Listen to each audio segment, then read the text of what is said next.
in all companies I worked for, which all had really strong purposes, you also find more purpose-driven people, and that who have different motives and engagement aspects, and that also then creates, in our case as well, a very strong people-oriented culture. So people are really supporting each other. We create a strong sense of belonging in the company, and these are strong engagement drivers. And I think that has a direct impact on the business. And of course, also when you think of innovation, having a good understanding how your work can contribute, as I said, to a better and improved customer experience, patient's journey, and the outcome. That also, of course, also has a direct impact in the power of the innovation we can bring. But I think primarily it drives a lot of the engagement, and motivation of the employees, which is the fuel, 100%, of any organization.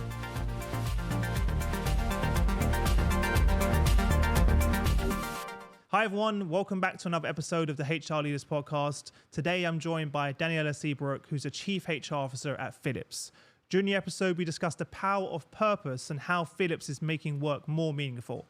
As always, before we jump into the video, make sure you hit the subscribe button, turn on the notification bell, and follow on your favorite podcast platform. With that being said, let's jump in. Welcome to the show, Daniela. How are you? I'm very well, thank you. How are you, Chris? I'm good. We were just saying offline before we hit record that last time we spoke was almost 3 years ago when you was at Syngenta. I can't believe time has traveled so fast. Congratulations. I haven't actually had a chance to say it to you face to face. I know it's 3 years late, but congrats on the CHRO role. I was really excited. When I saw the LinkedIn update many years ago, I was so excited for you. So congrats. How have the last 3 years been? How are you? Well, first of all, thank you, Chris. And mental note, do it earlier next time. No, I congratulated you online on LinkedIn, but not. I wanted to say it face to face. Yeah. No, good. Look, I mean, for me and for everyone else in the world, the last 3 years have been very impactful. Yeah. Because I only just started in the new role, and 4 months later, COVID hit the world. And with that also had an impact in how I and many other people, started in new roles. I actually had the luck to go and travel a bit before we were all, bound to lockdowns around the world. And it had an impact how we socialized generally overall. And if you start a new job, only then you realize how important it is to actually meet people face to face, to build relationships, to see them, feel them, an organization, a culture. And so from that perspective, it was a new experience of an onboarding, but a great experience. The company has a great purpose, and we're going to talk a bit more about that later today. And that was also what brought me here. So great journey with great insights, met by now a bit more, met more people face to face, and enjoying it very much. I think it's quite fitting for today's conversation because I think during the storms that we go through, or the global pandemic, it's even more important when you can't control much that you can then lean into your purpose, because it's really that foundation. Even I talk about this with my co-founder, whenever there's chaos or crazy things going on and we can't control the controllables, we can still always look back and say, does this align with our purpose, and use that as a sounding board for decision making. So despite everything going on, it's even more important during those moments to have a very strong purpose. Would you agree? Yes, yeah, very much. Yeah. I think as much as for us as a person, as an individual, to have this compass, which is guiding us in particular through uncertain times, as they certainly were over the last couple of years. It's also important as an organization for the same reasons. When we go through choppy waters, it just helps you to keep your passion, your inspiration, your excitement, your engagement up, because what you do has just a greater impact in the world. Or you can, in our case, we aim at improving the lives, and we do that of millions of people every day. And just knowing this can actually let you go a long way, even though through very difficult times. Yeah. How do you, what are people's initial reaction to the brand? I'm wondering, because I was thinking about this before this morning, because I know the brand from electronics, I know it from healthcare, I know it from the lights that I see all over my house because I have the Philips Hue everywhere. There's so many touch points you have with people in their lives. So when you talk about Philips's purpose, what is Philips's purpose? Well, first of all, it's important to understand that most of what you said is not part of our organization anymore. We still have so the products still have our brand. Yes. Because it is a very strong brand. It's an iconic brand in the world, I agree. And many people will probably immediately think of TVs, you know. Which is why I wanted you to clear that up. I thought you could explain it better than me. Yeah. And of course, these products are still great products, but we are focusing on healthcare, health tech, in fact. And then we also have, of course, a personal health business, which is also very much connected to healthcare at home or for consumers, if you want. And the other one is then more for hospitals, for patients or out of hospital care. So our focus is very much now, and that's why I said, to improve the lives of 2.5 billion people by 2030. This is what our aim is, what our vision is. And this is also the product now, the ones we are directly, standing for as an organization are now focused fully on health tech and personal health. Mm-hmm. And how does this align with your own purpose?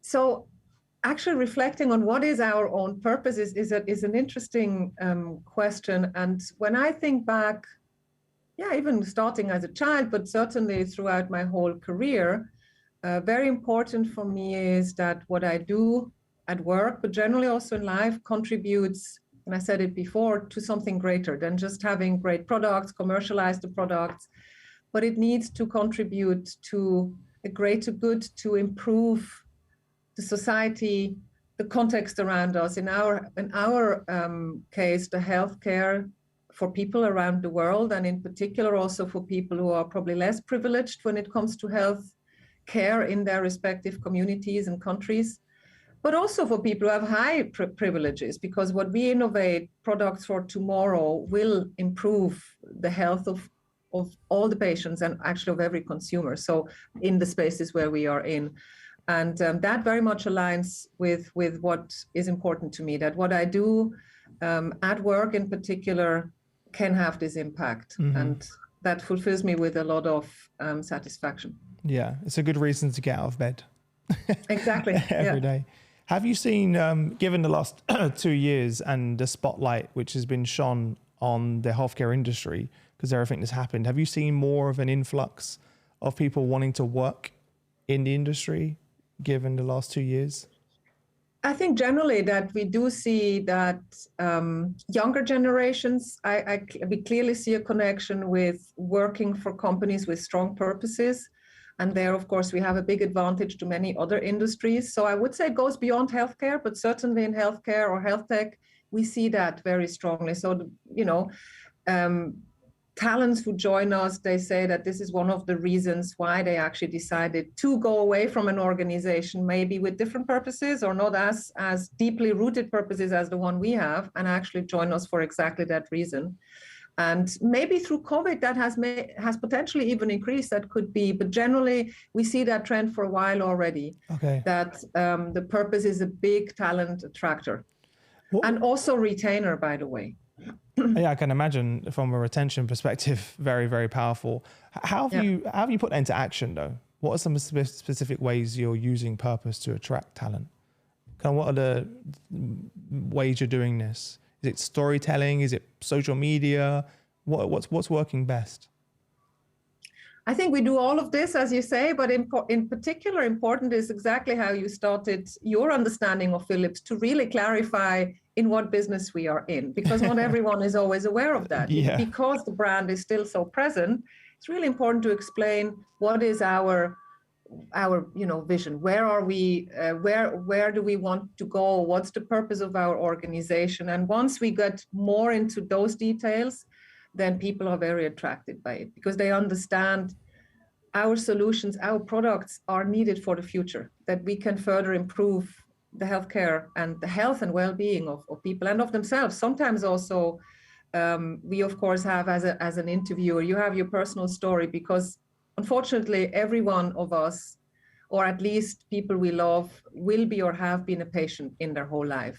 And then actually remembering that journey we took, or the ones we loved took, and also understanding how our products can contribute to make that journey greater with a better outcome, resonates with everyone. And that we contribute to this to make it better and better with greater outcomes. This is a story which just touches everyone's emotions. And that's how we also tell the stories, be it when we attract, but also internally to our own people. You know, that actually a patient is everyone, and whatever we do is there to improve the journey of a patient, the outcome of a patient. And if we do something wrong, it also can have a negative effect on that. That's also very important to be very, very mindful about this. Yeah. I've seen so many companies use during the pandemic, use that as an opportunity in their internal social media networks to share these stories and journeys. Did you have a channel internally that you use for people to actually be able to share their experiences? I think during the pandemic, what we did even more is to share how our people contributed to communities around them. Great. So we also provided opportunity for community work during the pandemic. We also actually reallocated resources. So because we were delivering a lot of the ventilators, so our people raised their hands and say, I want to contribute. How can I contribute? And beside donations, we also have a foundation. Really, people were reallocated to work in the areas where we had to produce thousands and thousands of those ventilators, and also working in communities. So a lot of stories were shared about how people contributed in hospitals with, you know, people around them in their community where they live. So these were the quite powerful stories, which of course aligned very much with our purpose as well. Yeah. It's, you know, sometimes when we think about purpose, some people think about it as a very fluffy topic. I'm wondering if you could share how you have been able to connect purpose to impact that's having on the organization. Is that something you and the team have done any research on? It's a good question. I do think the direct impact is through the attraction and the retention of the people. So when I look at it from a pure people perspective, the engagement, and interestingly, and that's my personal experience, in all companies I worked for, which all had really strong purposes, you also find more purpose-driven people, and that you know, who have different motives and engagement aspects, and that also then creates, in our case as well, a very strong people-oriented culture. So people are really supporting each other. We create a strong sense of belonging in the company, and these are strong engagement drivers. And I think that has a direct impact on impact. Has a direct impact on the business. And of course, also when you think of innovation, having a good understanding how your work can contribute, as I said, to a better and improved customer experience, patient's journey, and the outcome. That also, of course, also has a direct impact in the power of the innovation we can bring. But I think primarily it drives a lot of the engagement, and motivation of the employees, which is the fuel, 100%, of any organization. And I'm sure if you did a survey tomorrow and said, you know, how much of your, I don't know how you would phrase it, but the impact of purpose on them staying at the company, I'm sure you have a higher ranking, a higher rating there of, you know, I don't know how you would phrase that question, but that would be a very clear indicator. That is true. And so, for example, you can also measure it through how proud people are to work for an organization, which is extremely high for us. How also externally, how people actually rate the purpose we stand for. So these ratings we usually have very high. And as I said, so the sense of belonging to the cause we are following, these are there. We have very, very high scores in the organization. Yeah. And it's also, when you ask people who join us, it's, I would say, amongst the two top reasons, if not often the number one reason why people join us. Amazing. And you probably mentioned number two there briefly. You spoke about DEI, and I noticed that inclusion and diversity are also included in your purpose statement as well. That's correct. So we have an ESG commitment, and in there we very deliberately also call out that we want to create an inclusive environment. So we want to be the best employer for people who actually, it's just not for everyone, but for those who actually share our passion, also the passion for our purpose, of course. And there in particular, what we call out that we want to be an organization which has an inclusive environment and where focus is on personal growth and development, so that you actually within Philips can have a career and grow and develop further. So these are the two key points which we are emphasizing. Yeah. And one of the things I love that you've done is you've committed to some of these things publicly. So I think one of the things I saw was you committed, but that you'd have 35% women in senior leadership positions by 2025. And yeah, I think correct. It's great to hear companies, putting it out there, right? So people can hold themselves accountable. This isn't something you're just talking about internally as a tick the box exercise. This is something you're committing to your customers, your stakeholders, etc. That's correct. Yeah. And we are taking it very seriously. In fact, we actually just recently increased the number. It was at 30%. We now increased it to 35%. We wanted to stretch ourselves. And we've made great progress. I mean, since we are measuring more diligently, I would say in the last 4 years, we went from about 18% to 31, almost 30, nearly 31%. We are a bit above 30 now. And I think that's great progress. And we are, again, also underpinning it with other initiatives across the organization. For example, we have created a network group for the most senior female leaders.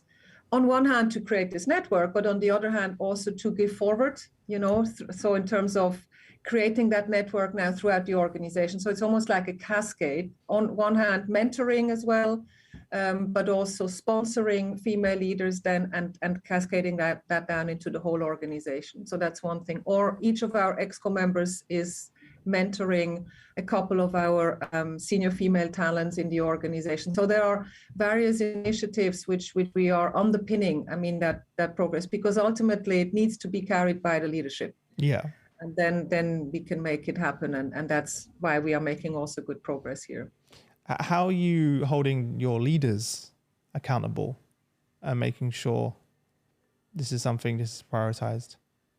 We are every month, actually, when we have our executive committee meetings, we provide updates and also, if needed, clear directions and action requests to our executive committee on how are we progressing. So we also actually put the 35%, you mentioned it. We also have other targets which we have for us set out and internally communicated to a certain amount of female leaders in our top 300 community, et cetera, et cetera. And that is something we're measuring every month and creating also that kind of sense of urgency if you realize that we're not making the progress which we should. Mm-hmm. So that is something which we are reviewing on a monthly basis. And then, of course, also below the ExCo. So it's part of all the talent dialogues we have, et cetera. And then, of course, there are other aspects when we recruit that you need to have a diverse slate of talent. In some instances, we are very clear to say we actually we have a preference even here to ensure that we can actually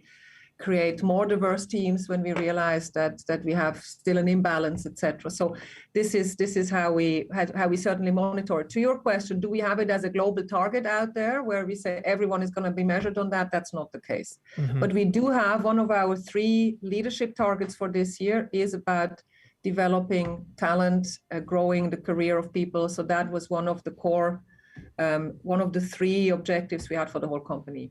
Great. What type of training or support are you providing those managers and leaders? Because I think I saw online you're doing a lot of work around unconscious bias training and other types of training. Is that still happening? Yeah, so we have actually we had an unconscious bias training more or less across all the leadership population in the organization. It's still happening, but that was an effort which we did a couple of years ago. And we are continuing. We have also diversity journeys for leadership teams, for example. As I said, I think it's important to embed it. It's great to have also a moment in time like a training, but really important is that it's embedded in all the talent dialogues, for example, in measurements we do, in data which we see. I think it's this constant, not reminder, but it's like part of what we do needs to be that aspect for it when it comes to gender diversity or any other diversity topic we want to address. So it's important, this kind of integration in everything we do. Yeah, I beside agree. the training. So we have a variety of offers as well when it comes to training with regard to diversity. I think it's such an important point that you made. Like, so many people miss that part, because you know, a one-day training isn't going to fix, isn't going to solve the issue. But as you said, you have to embed it in the entire process, in every level, right, of the whole employee journey. In organization. Otherwise, it's a one-day training, great, we've done the training, and it's like back to work. You know? And I think, because I've had mixed reviews around does unconscious bias training actually work? And I think those that have been successful have done exactly what you said, and make sure that those conversations are continued and it's embedded in the process. Yeah, exactly. Well. Because otherwise it can also be counterproductive. Yeah. You don't want it to feel like something that the leaders go, oh, you have to do this, and like, oh, okay, you know, it doesn't feel like a punishment, you know, to leaders as well. I have to do this training, and you know, you get a lot of pushback. It's you're already lost if that's where you're going from, as well. What about for yourself personally? How has it made you feel to see the progress as a female leader yourself? To see how far you've come in just a short time? How does it make you feel to see that? You mean for me personally, for my as career? A female leader, to see, you know, you mentioned earlier your women in senior leadership target. You've already done amazing work already, even in the last 3 years. How does it make you feel as a female leader to see that growth the company's made? It makes me feel good, but also still reminds me there is still a lot to do, because at the moment we are at 30%, which means it's still quite a way to go to be at 50-50. Now, in our industry, you can argue that it's slightly different than in other industries where you probably already are closer to that. But of course, the aim should be that to aim more towards 50-50. Because when you look at universities, again, in some of the fields where we get a lot of the capabilities from, it's more in the engineering space, you still have, in some instances, a skewed, or it's more male than female dominated. But in many, many places in universities across the world, this is already at 50-50. And that's why we still need to think how we can further enhance also the working conditions, so that we actually do create that kind of more almost equal situation. I don't want also to go, for example, in HR, in my team, I have many more female than male, which is not unusual, but it also then tells me, you know, there is a next step we then need to take. You're like, great, but we've got more work to do. Exactly. Which will always never stop. Yeah, this isn't there's no end goal to this work. I feel, you know, that's true. It's a journey. And that's something I think, again, people coming into the profession think, we've got this 2 years to target, we've got this target. It's always going to be evolving, you know. Yes, yeah. As well. You mentioned before a couple of the different ERGs that you have.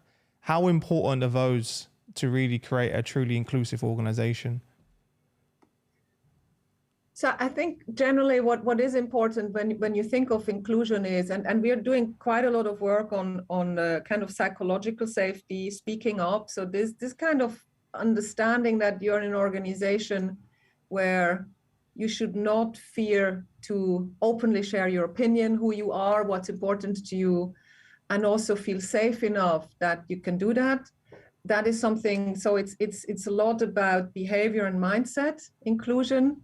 And as you say, it's not so much only about a single training, but it's really to create this environment, and we all need to do that together. That's one thing.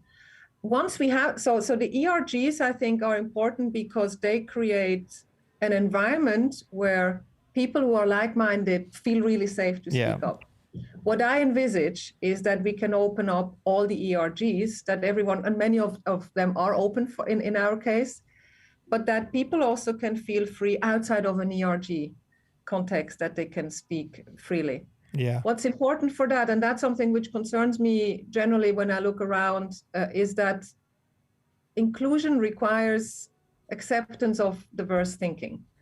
And my observation is that nowadays there is more tendency towards uniformity of thinking.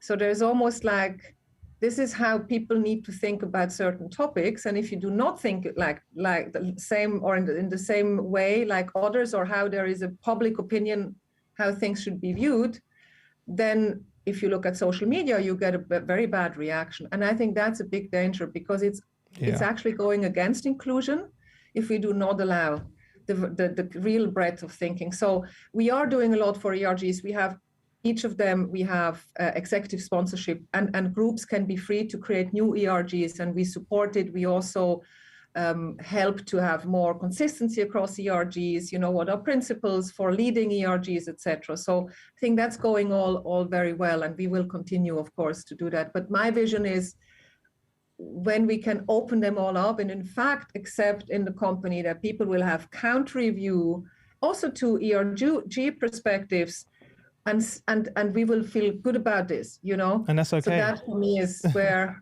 we should go with a truly inclusive mindset. Yeah, it's so important, isn't it? And hopefully we do get to that point. And I think it's also so important, like you mentioned, that the neurodiversity, diversity of thought and perspective that is part of innovation. So some people talk about linking it back to the business, right? And especially in an organization like yourself, is very innovative and fast paced. You have to have that. You really don't want that conformity. Isn't where innovation happens. And you want to be safe, and people understand that also failing forward is also a positive thing. As well. I think one of the things Novartis has, which I always love, is they have like every year they do their award ceremony for innovation, and they have an award for their biggest failure. And they celebrate it, as well. And they almost, and it just sends a very clear message to the rest of the organization that we want people to fail forward and try new things and speak up. It's so important as well. Massive part of it. I agree. That's a nice idea. Yeah. Celebrate the failure. Yeah. I don't know if that person loves it at the time when they receive it as well, but I think that the idea behind it, because I've experienced that in my team, going from working in my previous company when I was employed to starting this business. One of the things I really wanted to change was that anyone, no matter where you are in the organization, can have a voice, because in my previous company, it was, you have to be of a certain level of the business, have a certain job title to have an opinion. Whereas actually, when you realize it's those people that are closest to your customers, who often sit at the lower level of the organization, who have the most insight, the most value as well. And we all assume we know what's best as leaders as well. And I think that's quite a big surprise. Even some of the people we've hired recently have said, you know what, Chris, actually, I think there's a better way we can do that. And it comes to, and in front of the whole team, and all of a sudden there's like some people in the room are like shock on their face that they just told the CEO that he's wrong. But it's so nice and refreshing. And again, it might not feel great at the time for me, knowing that I made a mistake, but it's so nice to know that the team's happy to speak up, and share what they really think as well, which is so true what you say. So that I agree that the closer you are to the customer, certainly much better what the customer really wants and what's important to them. Because sometimes we believe, in particular as premium players, as we are one as well, that we know better than the customer. And I remember Steve Jobs saying in one of his interviews, he doesn't do any market research. Why? Because the customer doesn't even know yet what he's going to bring to the market. Well, that can happen, Yes. But often, but often actually, there are indicators, and customers do know how they want to do how they want to have products differently. And I think listening to that insight is important. So. Yeah. And good that you're challenged from time to time, so that keeps you on your toes. It's funny because whenever we do our face-to-face CHRO roundtables, and I ask your peers, what's the biggest takeaway of value? They always say to me, it's nice to be challenged. Because it's very rare that they're sitting in a room full of 29 other chief people officers who are challenging their strategy and their processes and even their guiding principles, and they come out of it like, Chris, because in the beginning I was like, I don't know if this is going to cause too much friction. And I realized actually it's probably one of the most positive things to come out of it as well, because sometimes we are so close to the work, it's hard to get that bird's eye view and really zoom out and see, okay, this is where we are, this is where we're going. as Totally well. true. How have I'm wondering your first CHRO role that you're in? How what was your perspective going in versus what you know now, in terms of what advice would you give to people listening who are going to be sitting in that seat for the first time? Now you've been in it for nearly 3 years. Well, that's a big question, and I think it's so. First of all, when I came into the role, I was very conscious that it's a real step up, right? So when you are on HRLT, and also for many years you've seen different things, but it's still different to then be the functional leader overall. So there is typically no one else to go except for your colleagues. But when it comes to functional topics, there's no one else to go except for yourself and your team, of course. Yeah. And so understanding that accountability, and to your point also, understanding that you don't know everything, that's also important when you change company, is of course you come filled with experiences from your previous company or companies, but also keeping that open mindset that in another company there are also good ideas, or that things can also be done differently, but pairing it up with some of the great experiences you had before. That I think is something which is important to balance. So respecting the past, and in particular in old legacy companies like ours, is very important. So that's always something also I recommend to anyone who joins actually Philips, but it's the same for me taking that role. I think because of the pandemic, it was also a bit more difficult to really create deep relationships around the world, which I would certainly recommend to everyone do that. Put a lot of emphasis on creating deep relationships with your peers on the executive committee, of course, with your boss, the CEO, peers on the executive committee, and then over time as well with the board members, because you see them a bit less, the board members, but these are of course stakeholders you didn't have before. So you also had colleagues on teams, but it's just a different level. On one hand, it's the CEO, so that's where really everything stops, at the end. And so having that really close connection and relationship, and a trusted relationship with the peers on the table, who are leading the company together with you. This, again, it's a different focus, a different perspective. And then with the board, which is again a very different level of interaction, how they are looking at an organization. So what needs to change quite a bit is your perspective, how you actually the interventions you make, how you bring your point across, why are you proposing what you're proposing. So the messaging, the communication, how you look at things, what the impact is in the business. So these things, they shift quite a bit. Not that you haven't thought about it before in your role, but how you bring it across is quite different from a communication perspective. That's certainly a big insight I had. And then the power of the relationship, which for me in that case, and many others, of course, over the last 2 years, that took much longer. Yeah. And I would say that I noticed that, and then of course, not to forget your own team. Very clear. Yeah. I love that advice, and it's something that when I've asked this question, probably 600 times during doing this podcast, and normally the response is similar to what you said, but you unfortunately didn't have the luxury of spending the time to travel and meet those leaders. So typically the response I get is, Chris, I spend the first 6 to 12 months building those relationships with the senior stakeholders, with our investors, etc. And there's no easy way of doing it, Chris. I travel all over. I meet them one-to-one. I understand what's their why, what's their purpose, what's keeping them awake at night, understanding what their deliverables are in the areas that I can help each of them.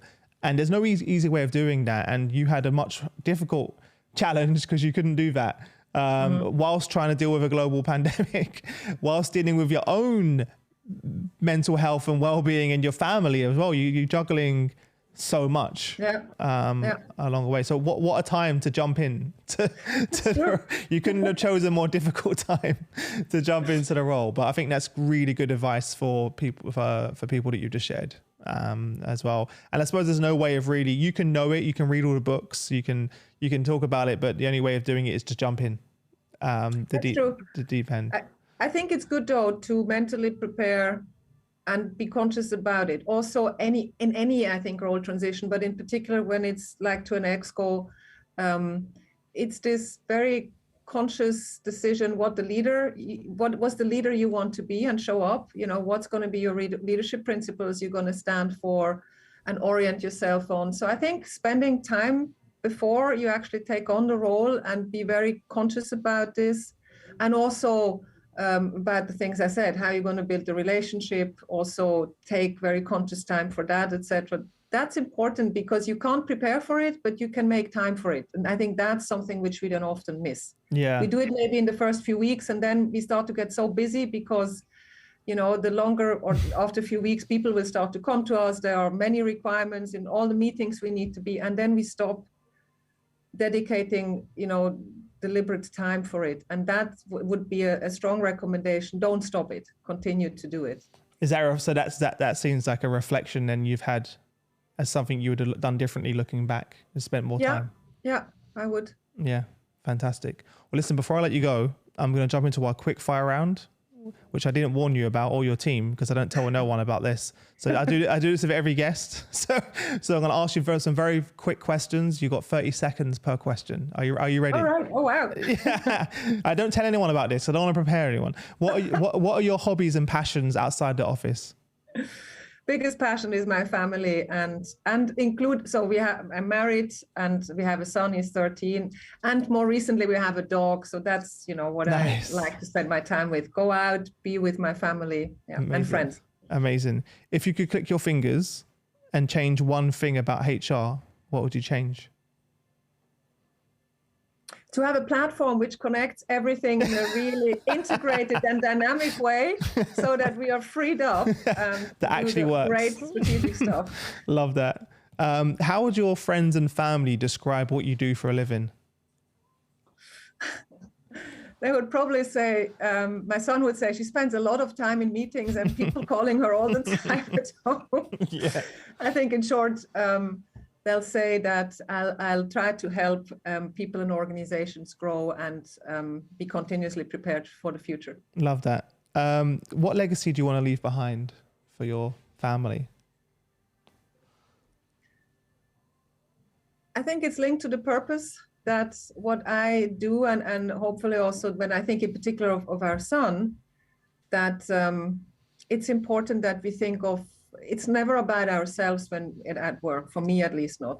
What I do is to contribute to an organization with that to the world around us. That's why the purpose is so important to me. And leaving that legacy that with what I did, I was able to contribute, even if it was small, the contribution to creating a greater and better world for us for tomorrow, then that is something I would like to leave behind. Great. Have you ever considered quitting HR? If yes, why? Yes. Yeah, I've not necessarily to go entirely somewhere else, but I like also research and also teaching. So that's something I also earlier in my career considered. I also had discussions with business schools. Would there be something, I'd like to go? And then I'm a clinical psychologist by education. I did have a few times the thinking, should I go, not back, because I never worked in the psychotherapy area, but there were moments when I thought, would I like to take that up? My idea and path I could take. So these two areas. Yeah, well, there's still time in the future for that. There is still a lot of years ahead of me. There's still a lot of years ahead of you. What would you say is the biggest investment you made in yourself? The biggest, investment that you've made in yourself? I think the biggest investment I did was when I did my PhD. So, and that was a time investment early in my career. I like this balance between working and studying because I worked throughout my whole studies. And then I missed a bit the theoretical part. So I decided to do a PhD. And that was a great investment because I really had to go very deep. I had to do everything on my own because I wasn't part at university. And I think it really shaped me significantly going forward. That's one thing. The other thing is, and wasn't a conscious investment, is when I left Syngenta to go out for 3 years and then come back to Syngenta, had a huge developmental impact on my leadership. So it wasn't a conscious investment, but that had a big career impact on me. What was that for, if you don't mind me asking? Well, I did go, of course, to take that role because it was a head of HR role for a smaller medtech organization. So it was a conscious choice. But I also realized quickly that the company was too small. I like broader corporations more. But I did stay because I also gave a commitment. I wanted to build something up, so I stayed there. But actually that was a big investment in my career and personal development, not in a conscious way up front, but I see nowadays much more when people leave organizations, in particular like the size like ours, people can come back. And actually that phase you have been gone is a huge accelerator often. Yeah. And also, I'm not saying please people leave and so on, but I saw it differently, that fact of leaving and coming back. Yeah. Who would you say is the one person that's had the biggest impact on your career? I don't think there was one person. I think moments, and one of them was this change of job. Also moments which were difficult, be it from a team constellation, leadership constellation, business difficult constellation. So all the kind of painful moments and phases, they had big developmental impacts on me. You don't see it in the moment, but retrospectively, it shapes you who you are. It requires a lot of self-awareness, and it's, as I said, painful. I think in terms of my own personality, my mother had probably the biggest impact on me. And there were a few things which I certainly carry with me and which shaped me significantly as a person and as a leader. Amazing. It's so interesting how our family and our parents play such a big role. We don't even realize it, do we? Until we really think about it and reflect. That's true. Yeah. Last question. What's one parting piece of advice you would give to those HR leaders of tomorrow that are going to be sitting in that seat one day? And I probably will say that very specifically to the female leaders, and apologies to all the male leaders, but I think it's important to not be shy and take the space, even though you're not sure you're ready, even though you're only 80% ready. You never can be fully ready for that step up.